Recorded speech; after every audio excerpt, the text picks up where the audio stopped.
enfermedad diverticular del colon. Ahora vamos a... Perdón que le corte, doctor. Sí, Chicos, dime. por favor, pongan presente para llenar el...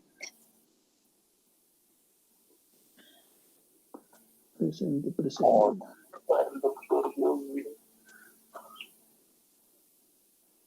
Ya, a ver, vamos a...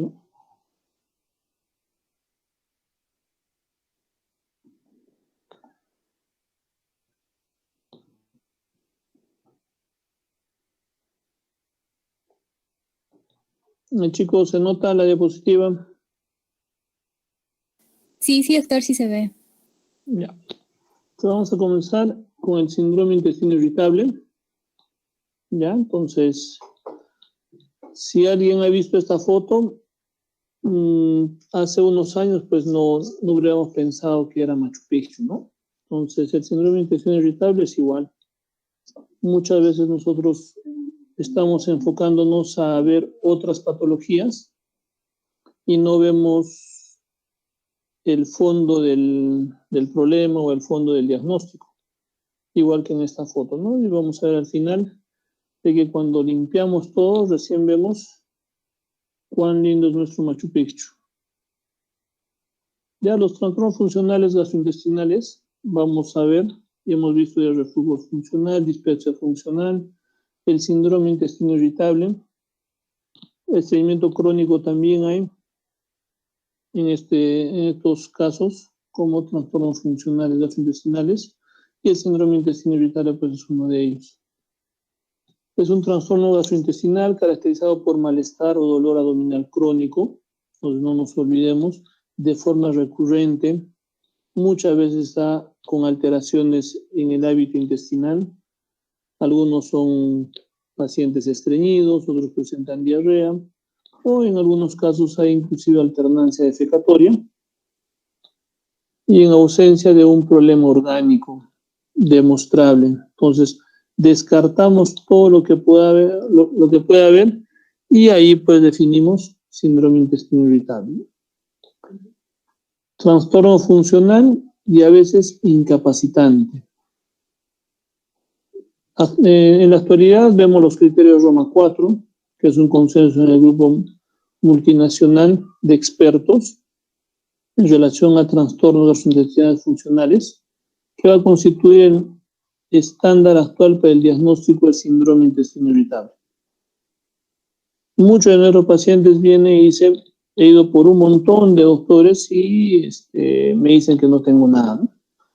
Entonces, ahí va lo que la primera diapositiva nos reflejaba.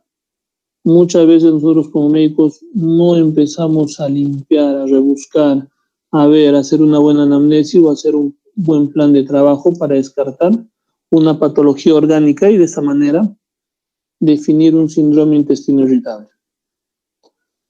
Aspectos epidemiológicos.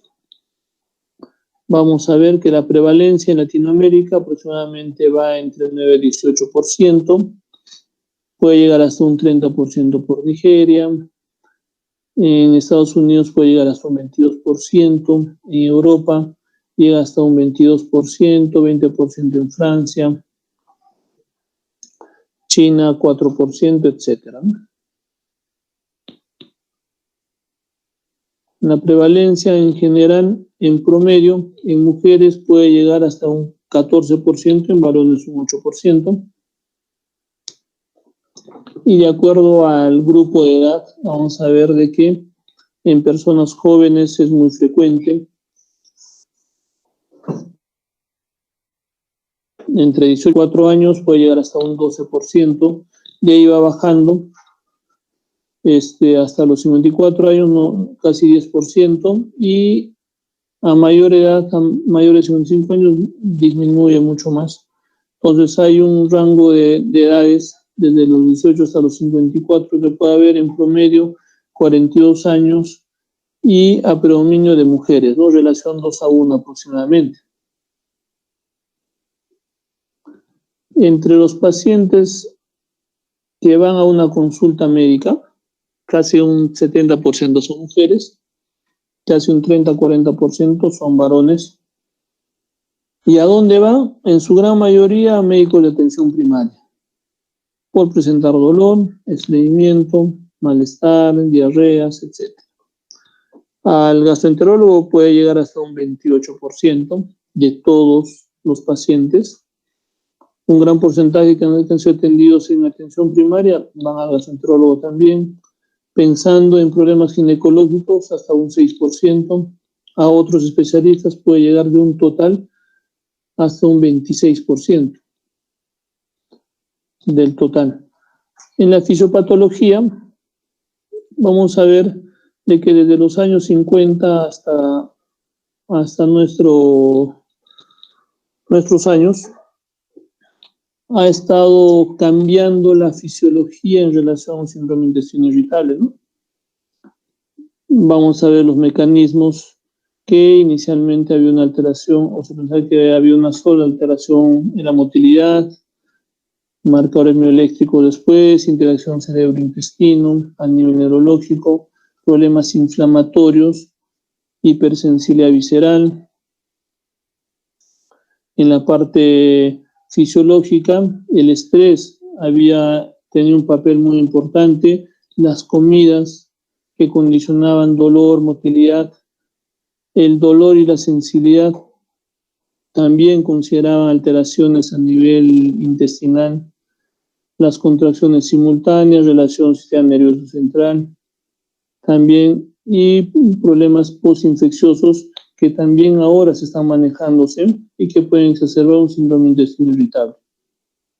Vamos a tener una percepción donde la parte neurológica va a condicionar una integración en la percepción, están los sentidos, la sensibilidad visceral, va a haber una integración a nivel neurológico y el efecto, ¿no? El efecto va a estar relacionado a la motilidad, secreción, el flujo sanguíneo, inflamación, dolor, malestar, y esto va a condicionar toda la característica del síndrome de intestino irritable.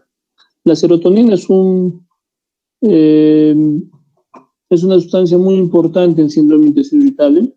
Está relacionada demasiado con el mecanismo de las anormalidades en los niveles de los neurotransmisores, la serotonina, y sus receptores van a condicionar mayor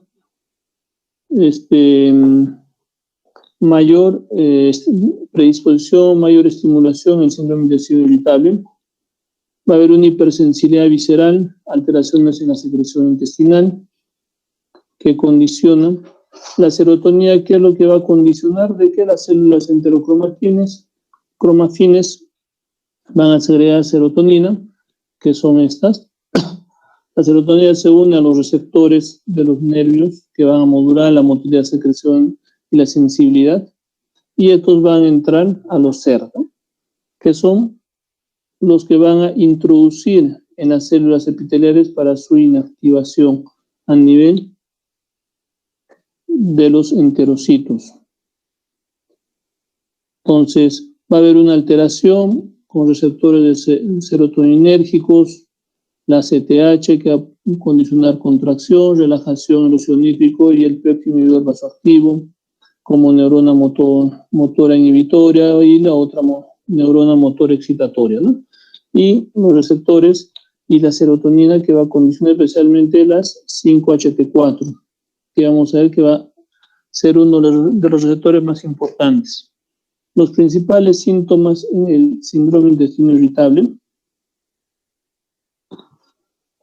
va a haber una alteración a nivel de los receptores tipo 4 que hablábamos, que va a estar condicionado por la secreción intestinal, que nos va a dar la consistencia de las evacuaciones. Una alteración en la motilidad, que nos va a dar estreñimiento. Hipersensibilidad, que va a estar condicionando el dolor, ¿no? Entonces, la serotonina va a empezar a modular, y cuando hay una alteración en esta va a condicionar un disconfort, una alteración que va a estar estimulando el síndrome de intestino irritable.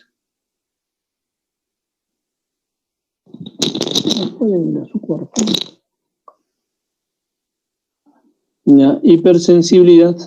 La hipersensibilidad va a estar relacionado a una hipersensibilidad visceral, una hiperalgesia, alodinia, sensibilidad del órgano, donde va a haber una inflamación de la mucosa, distensión mecánica. A nivel del sistema nervioso central va a haber una modulación, especialmente en la corteza, en las vías cerebrales de integración, hipersensibilidad medular. Con el óxido nítrico va a haber una activación, una sensibilización a nivel del síndrome de intestino irritable, postinfeccioso, algunas causas, unos problemas, algunas infecciones, neuropatías. Muchos de los pacientes diabéticos también condicionan a tener problemas de dolor abdominal que pueden condicionar a producir pseudosíndromes de intestino irritables, pero a causa de una diabetes mal controlada. El cuadro clínico y el diagnóstico está relacionado básicamente en la clasificación del síndrome de intestino irritable, según su síntoma predominante.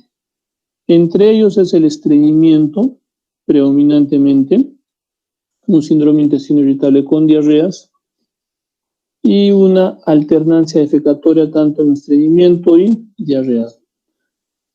¿Qué es lo más frecuente? Cuando presenta estreñimiento, después puede ser una alternancia defecatoria, estreñimiento, diarrea, y la diarrea, que van casi relacionados en porcentajes con la alternancia defecatoria en síndrome de intestino irritable.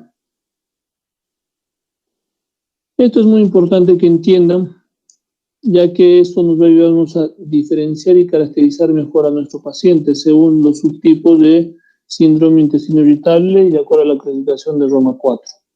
Anteriormente, hasta hace unos 2-3 años aproximadamente, se manejaba Roma 3, y van a ver de que en algunas diapositivas todavía estamos considerando Roma 3.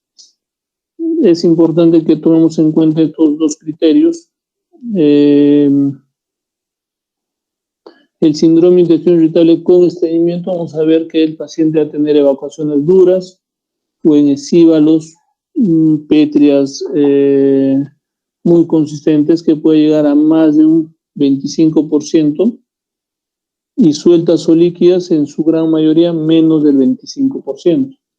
Pacientes con síndrome de intestino irritable con diarrea, evacuaciones sueltas o líquidas, más de un 25%.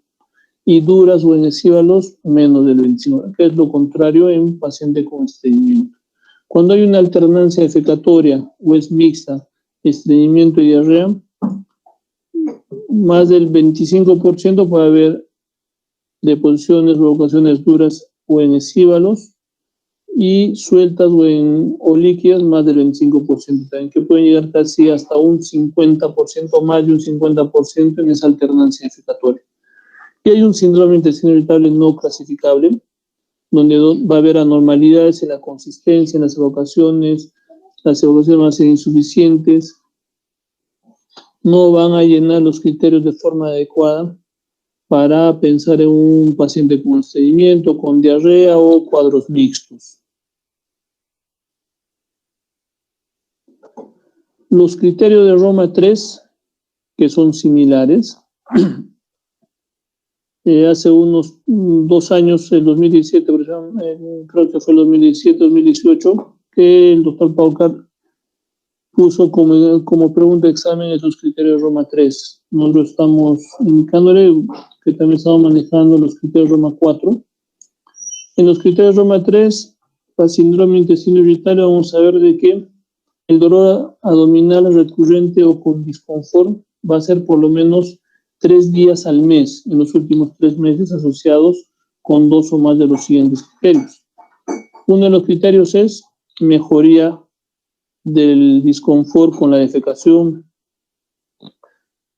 comienzo asociado con cambios en la frecuencia, comienzo asociado a cambios en las formas de las heces.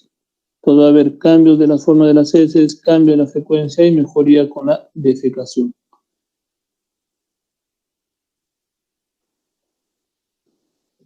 Y los criterios de Roma 4, bueno, acá está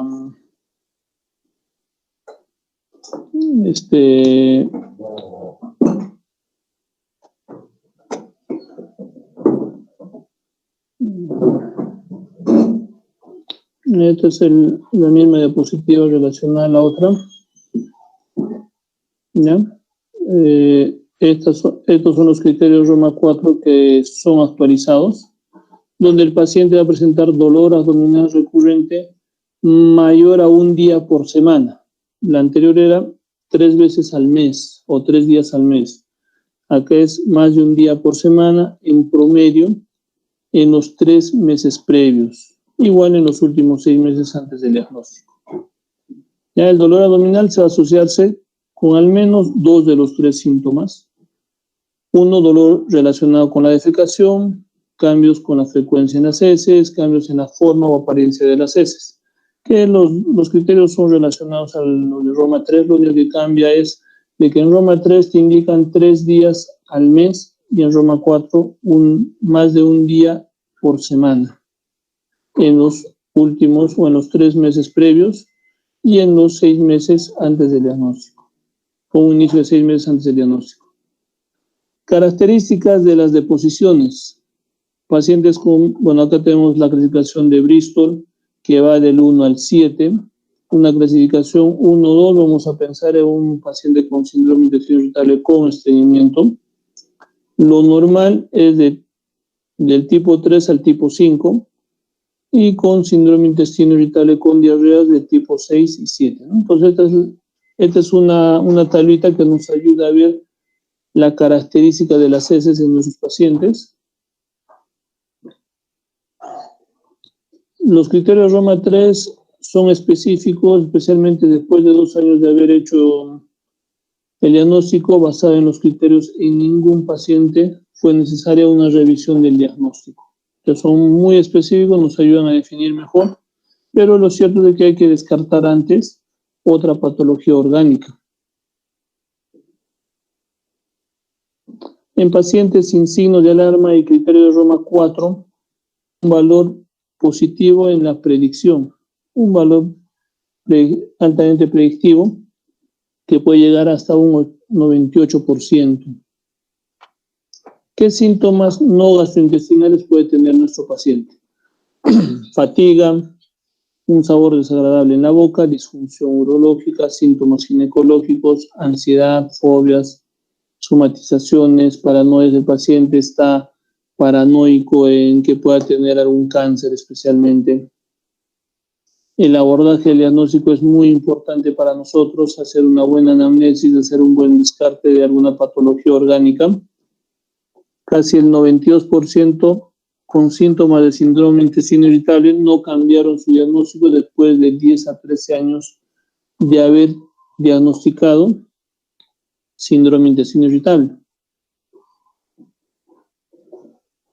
Y es importante tomar en cuenta los criterios de Roma 4 para hacer un diagnóstico de síndrome de intestino irritable. Signos de alarma, pacientes de acuerdo a la historia clínica, el comienzo en pacientes mayores de 50 años, hay que descartar una patología orgánica. Historia familiar de cáncer de colon, enfermedad inflamatoria, hay que descartar primero patologías asociadas a esto. Pérdida de peso no intencional de más de 5 kilos en los últimos 3 meses también es importante tomar en cuenta y descartar otra patología orgánica. Hemorragias transrectales, hemorragia de cualquier tipo gastrointestinal, pacientes con rectorragia, etcétera. También síntomas de un trastorno subyacente como el hipotiroidismo. El hipotiroidismo, si no está bien controlado, el paciente debe empezar a tener estreñimiento, disconfort, etcétera. En el examen físico vamos a encontrar hallazgos anormales en el examen rectal, masas abdominales. Entonces son signos de alarma que nos ayudan a descartar o nos indican de que tenemos que descartar otra patología. Y en el laboratorio vamos a ver de que una anemia también hay que estudiarla, ya sea descartando un problema gastrointestinal alto o bajo, ¿no? Pensando en cáncer en su gran mayoría. Un recuento leucocitario, una leucocitosis, también descartar otra patología. Sangre oculta en heces, el TB no positivo nos ayuda también a pensar de que puede haber alguna otra patología agregada.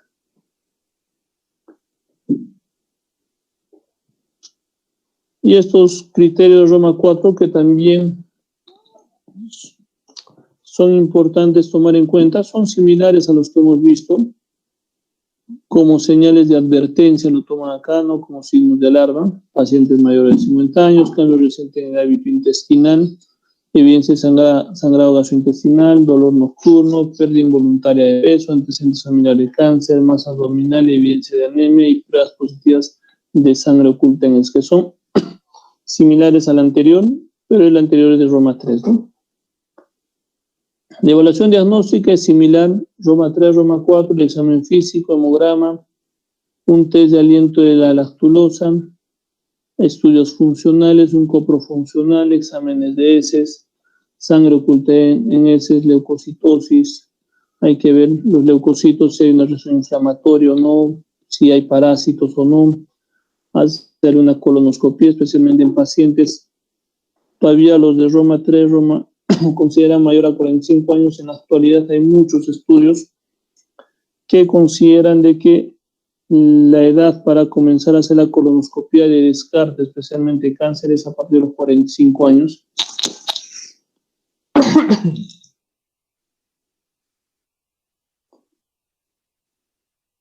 Y también podemos ver algunos otros estudios si pensamos de que puede haber alguna otra patología como problemas tiroideos, ¿no?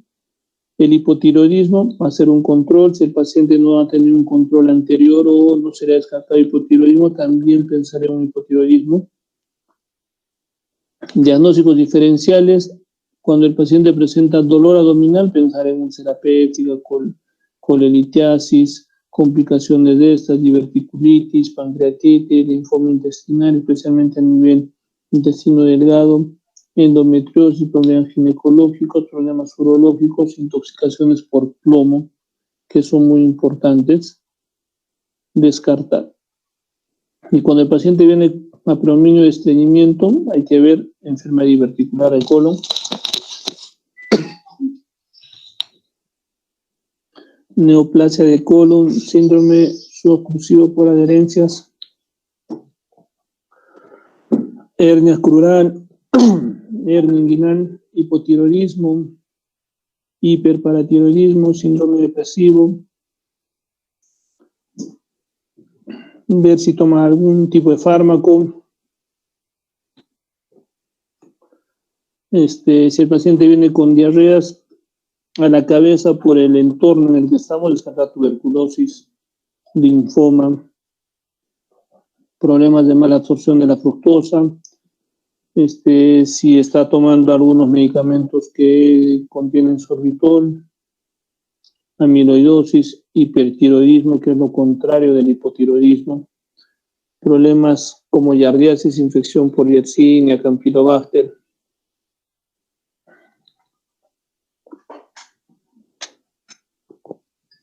Toma crónica de fármacos, que va a incluir abuso de laxantes también.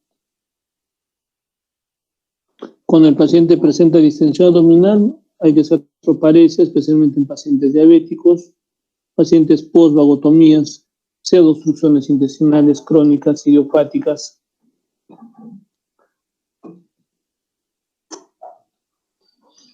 Problemas de diarrea crónica, desde infecciones, ya hemos visto parásitos, cuadros de enfermedad inflamatoria intestinal, etc. ¿Qué tratamiento vamos a dar al paciente? Más que el tratamiento, es muy importante una relación médico-paciente. Tratar de tranquilizar al paciente, hacer entender de que esa sintomatología no tiene mucha relación con el cáncer, o se ha descartado cáncer. Explicar que se trata de una condición muy común en muchos pacientes. Explicar que muchos pacientes lo padecen, considerar que el paciente trae muchos temores consigo. Muchos de los pacientes pues piensan de que ya tiene cáncer. Ver los factores psicosociales también son muy importantes. Los factores precipitantes como el alcohol, cafeína, ají, condimentos, chicles, gaseosas, comida recalentada, pimienta, comino, mucha sal, mucha grasa, frituras, etcétera, que pueden condicionar como factores precipitantes. La dieta pobre en fibra, que van a condicionar a producir gas, estreñimiento, es muy importante tomar en cuenta. El manejo de todo esto puede llegar hasta un 25% que el paciente esté mucho más tranquilo y no requiera tratamiento farmacológico, ¿no? Pero casi un 75% sí van a querer un tratamiento o sí van a requerir un tratamiento farmacológico. Es importante individualizar a los grupos de pacientes con síndrome de intestino irritable. Recordad que hay un trastorno emocional muy importante también. No todos los casos son iguales, ningún tratamiento ha sido plenamente satisfactorio para todos los pacientes. En algunos actúa algunos medicamentos, en otros otros medicamentos, etc. Es importante actuar sobre el síntoma más prominente o predominante o varios síntomas que no tienen y muchas veces pues eso ayuda a que mejore la sintomatología y también que en su gran mayoría no se puede tratar toda la sintomatología pues en una sola vez, ¿no? Sino el síntoma mucho más importante o el más importante que tenemos que manejar. Muchos de los pacientes acuden al médico cuando sus síntomas son muy importantes o muy exacerbados. Entonces hay que tomar en cuenta eso, hay que explicar y hay que ir a manejar primero esa sintomatología que está descompensando al paciente.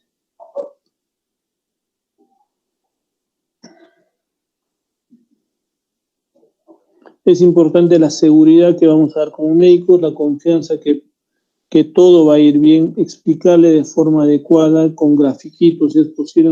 Yo personalmente les explico a muchos de mis pacientes hasta con gráficos, dibujándole, y lo más importante que a mí me ayuda para que el paciente entienda es preguntarle en qué trabajan. ¿Por qué esto es importante? Porque de esta manera nosotros podemos enfocarnos de qué forma vamos a abordar la problemática. Suponiendo un paciente que es ingeniero, le hablarás con los términos de la parte de ingeniería, ¿no?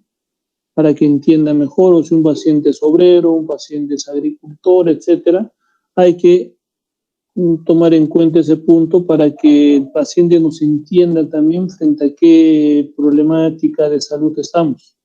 Porque si le hablamos técnicamente, pues el paciente no va a entender nada y lo que va a salir es más confundido y vamos a ver o vamos a estar como en la figura donde la paciente le decía al médico, ya estoy cansado de más de 20 médicos que nadie ha hecho nada y todos me dicen que no pasa nada. Y no es de que no le hayan dicho de que no pasa nada, sino no ha entendido la paciente en su gran mayoría. Hay muy pocos estudios que nos ayudan a manejar este tipo de pacientes. Este tipo de paciente pues es en su gran mayoría multidisciplinario y tiene un montón de sintomatologías, algunos pues son muy indistintas, con dolor, sin dolor, estreñimiento, o mejor dicho, dolor con estreñimiento, con diarrea o alternancia defecatoria, mayor disconfort, etc. Y bueno, lo que considera de que a más pacientes tengamos, pues nos vamos a tener mayor experiencia en el manejo de estos pacientes y nos vamos a convencer de algunas drogas también que podamos manejar.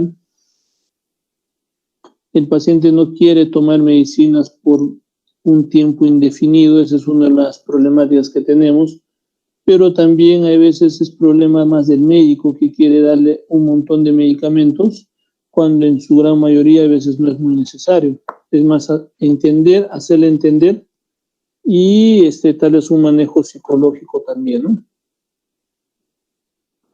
El enfoque para la parte de la medicina sería cuando tenemos un paciente con síndrome de intestino irritable con diarrea, podemos dar unos antidiarreicos como la loperamida, susalicilato de bismuto, colesteramina. Si tiene estreñimiento, la dieta es muy importante, procinéticos, laxantes, que va a ayudar bastante bien. Y cuando hay dolor, antiespasmódicos nos puede ayudar bastante. Los antiespasmódicos como anticolinérgicos a la cabeza que comúnmente utilizamos acá, la iosina, pargeberina también, relajantes musculares directos como la trimebutina que manejamos acá, bloqueadores de canales de calcio como el pinaverio, los antagonistas de los receptores de serotonina, especialmente los 5-HT3, el ondansetron, el olacetrón, que acá también tenemos como medicación. Antidepresivos, dependiendo, van a actuar por mecanismos desconocidos, pero van a ayudar a mejorar la parte emocional del paciente. Recuerden que hay un componente emocional en los pacientes con síndrome de intestino irritable. Son buenos para el dolor crónico, a bajas dosis, no dosis muy altas, porque si no vamos a disminuir también el peristaltismo y puede condicionar mayor estreñimiento.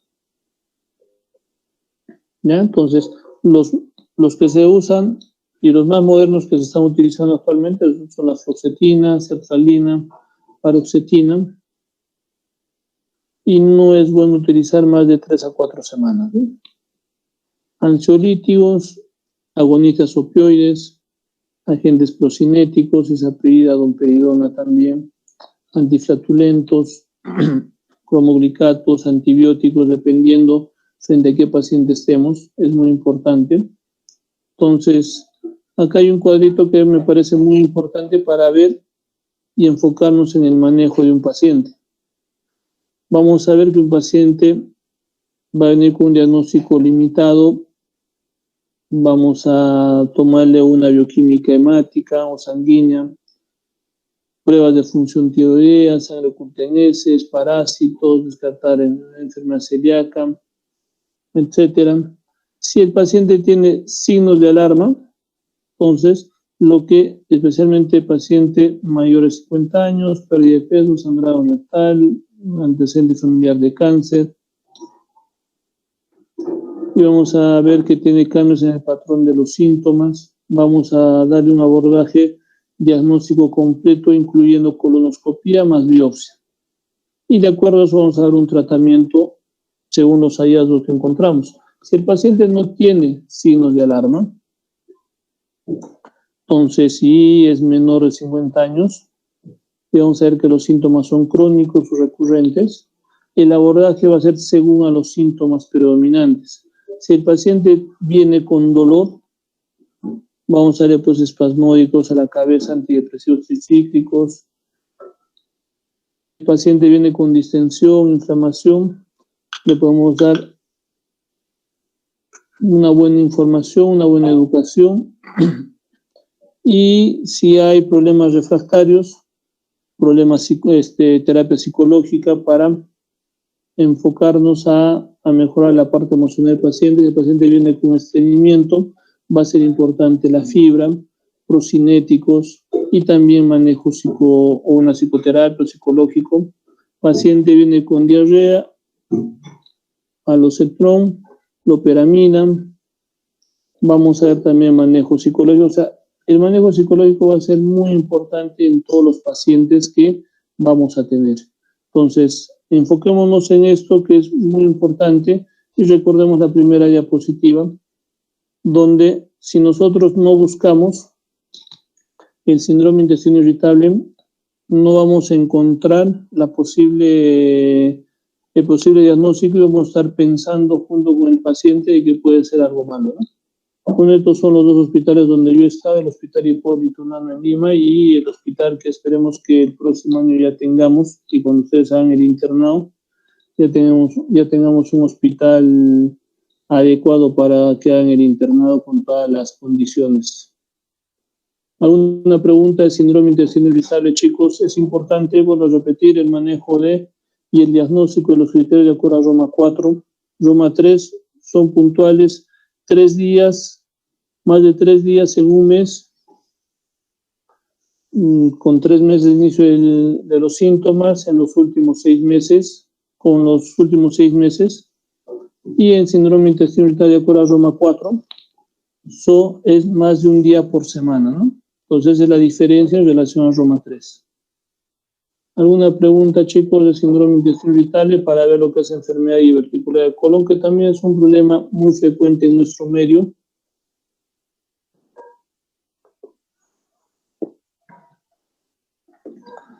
Todos están durmiendo, tan chascosos, creo que los vemos a todos. Prenden sus cámaras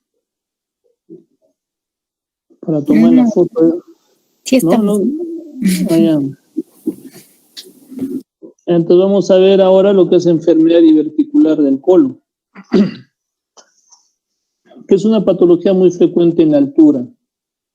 Ya en la costa no es muy frecuente, el tránsito intestinal es mucho más acelerado, en la sierra el tránsito intestinal es mucho más lento y eso al parecer condiciona también mayor estreñimiento y vamos a ver de qué va a haber un condicionante de aumento de la presión a nivel intracolónica, ¿no?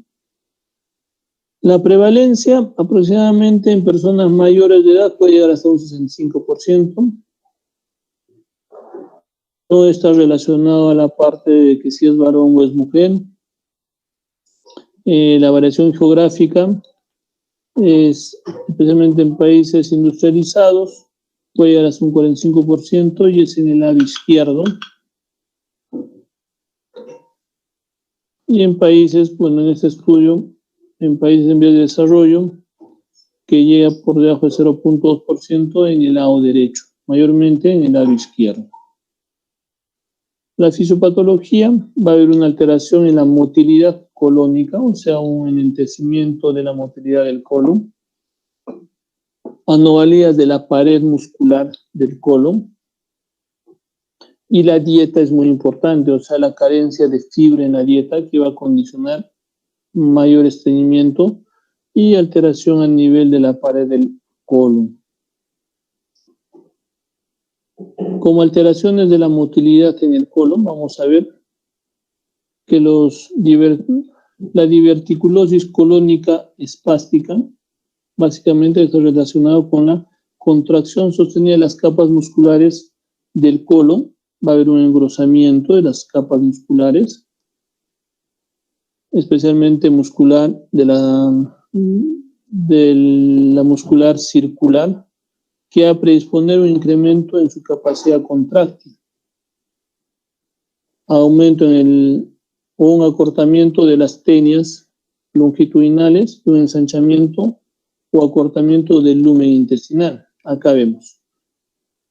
La parte muscular circular va a empezar a ver un engrosamiento, un acortamiento de la luz y un ensanchamiento con un acortamiento de las tenias, ¿no? Y eso que es lo que condiciona mayor presión. Y condicionando mayor presión va a empezar a haber mayor ensanchamiento de las fibras musculares circulares, aumenta la presión a este nivel y debilitamiento de la pared colónica. Anomalías de la pared muscular, va a haber un engrosamiento de las capas musculares de la pared intestinal por un incremento constante de la tasa de elasticidad en las bandas longitudinales. Y esto está relacionado demasiado con la fibra alimentaria. La fibra va a proteger al colon de la aparición de los divertículos y muchos de nosotros no comemos fibra, no comemos fruta, no comemos ensalada y predispone a tener más divertículos. Y por ende la fibra insoluble va a disminuir la presión en el colon cuando nosotros ingerimos. Entonces, ¿qué es lo que normalmente comen nuestros paisanos, ¿no? O sea, o nuestros familiares que viven en provincias, donde lo que comen más es papa, harinas, fideo, maíz, chuño, etcétera, que eso va a condicionar a que haya una alteración o la disminución de la ingesta de fibra. No muchos comen fruta, ¿no? Entonces, la ley de Laplace va a estar en este sentido, donde la tensión va a tener un factor muy importante, así como el radio de la luz colónica. Entonces, estas dos, en función de la ley de Laplace, va a estar en función de las dos variables muy importantes, que es la tensión y el radio de la pared y de la luz colónica, donde la formación de divertículos está en relación directa a la tensión de la pared del colon, ¿no? A mayor tensión de la pared del colon, mayor formación de divertículos. A menor radio de la luz colónica, mayor formación de divertículos. Entonces es importante esto. En la parte anatomopatológica, vamos a ver de que los divertículos en su gran mayoría están a nivel del colon sigmoides. Inclusive nosotros acá hemos visto en colon ascendente o descendente y sigmoides, ¿no? Colon transverso, colon ascendente y ciego es muy difícil o es muy raro que veamos un paciente con divertículos en todo el colon. En la macroscopía vamos a ver de que los divertículos son como matraces o pueden ser esféricos con un diámetro que pueden llegar de 0,5 a 1 centímetro aproximadamente de diámetro. Van a aparecer a lo largo de las tenias. Son elásticas, pueden comprimirse y vaciarse fácilmente el contenido fecal. Vamos a ver acá divertículos colónicos según colon resecado. De igual forma acá. En histología vamos a ver que los divertículos tienen una pared fina formada por la mucosa trófica o aplanada. La submucosa está comprimida y la capa muscular está totalmente atenuada o ausente. Hay un debilitamiento de esa parte de la pared del colon. El cuadro clínico, muchos de ellos son asintomáticos, en su gran mayoría de los pacientes. Las diverticulosis sintomáticas van a venir con dolor abdominal, usualmente en la fosa ilíaca izquierda, puede haber en casi todo el contorno del colon, va a haber flatulencia, distensión abdominal, un patrón defecatorio irregular, puede haber estreñimiento, diarrea, esíbalos. Los esíbalos son características mucho más pétreas de las deposiciones. ¿Qué estudios diagnósticos vamos a tener? Estudios radiológicos, una radiografía simple de abdomen. Me acuerdo de que esa fue una pregunta de examen. No radiografía de abdomen simple, no. Radiografía simple de abdomen. ¿Ya? Radiografía de colon a doble contraste, una tomografía abdominal, colonoscopía, estudios isotópicos. Acá vemos una radiografía simple de abdomen contrastada. Y acá vemos los divertículos, ¿no? O a doble contraste que decimos. Acá hay divertículos, son como chichoncitos que aparecen en el colon. Acá hay un montón de divertículos, ¿no? Con boca grande. De igual forma acá todavía aparece la columna vertebral, ¿no? Entonces acá aparecen las apófisis transversas de la columna vertebral, pero son divertículos. Bueno, esta foto no se nota muy bien, pero acá sí. Y en muchos de los divertículos pues están localizados heces, ¿no? Heces de forma redondeada que forman esíbalos, duras, pétreas.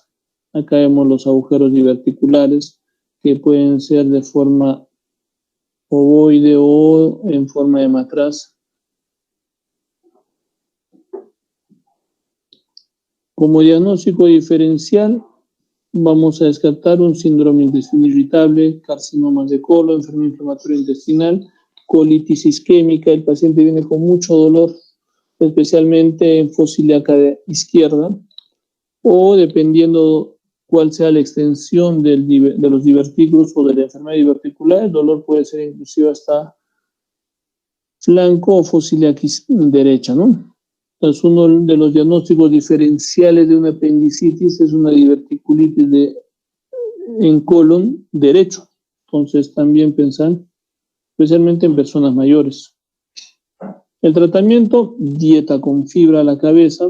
El paciente tiene que comer aproximadamente de 20 a 30 gramos diarios de fibra. Algunos agentes formadores del bolo fecal, ablandadores de heces, alimentos que tienen psyllium, Complicaciones de las enfermedades del divertículo, vamos a ver diverticulitis, hemorragia diverticular.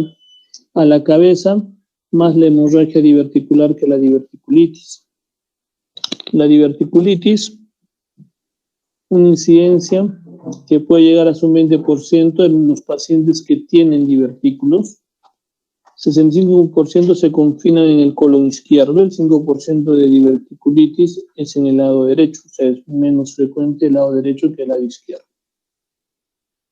Los aspectos clínicos: dolor abdominal agudo, dolor en fosa ilíaca izquierda o donde está localizado el divertículo que está produciendo la inflamación, náuseas, vómitos, por el dolor que es más que todo un dolor reflejo, una sintomatología refleja,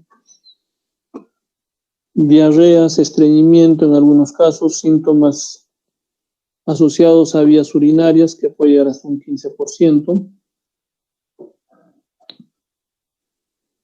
Va a haber una hiperalgesia abdominal, fosa ilíaca izquierda que hablamos. Nos puede impresionar la aparición de un tumor a nivel de fosa ilíaca izquierda o donde esté localizada la diverticulitis. Es una inflamación, distensión abdominal, febrícula, ¿no? Cuando encontramos tumoraciones, también pensar en una fístula posible.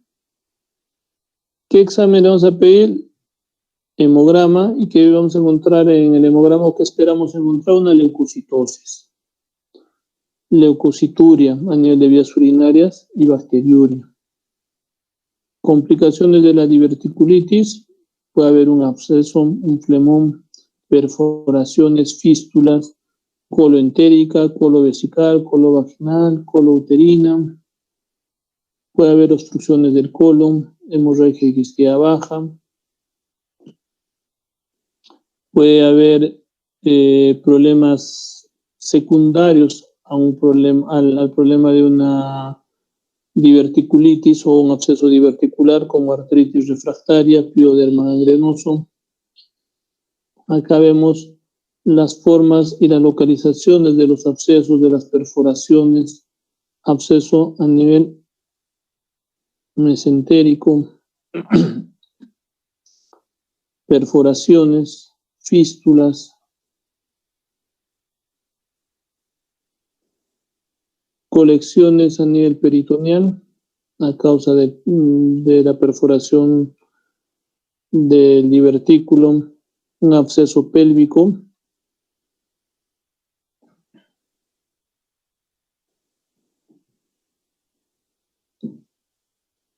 Acá en el absceso pélvico le han hecho un drenaje percutáneo. Bueno, acá es una resección de colon y lo que nos están mostrando no es una perforación. De igual forma, acá perforaciones del colon por una diverticulitis, perforación de colon transverso a esta altura, donde vamos a ver una irregularidad. Normalmente un divertículo que no está perforado es así. Y acá estamos viendo que empieza a fugar el contraste, ¿no? Y se torna de forma irregular. Una fístula vesical.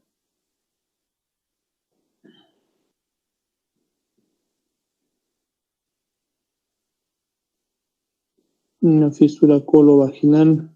Entonces hay varias complicaciones que podemos tener con un paciente con una diverticulitis. Entonces es muy importante detectar y ver la edad especialmente. Pacientes a mayor edad, mayor proceso de diverticulitis, pensar un problema diverticular, un dolor al lado izquierdo es más que seguro que es una diverticulitis o está siendo un absceso diverticular si encontramos una lesión o tumoral, ¿no?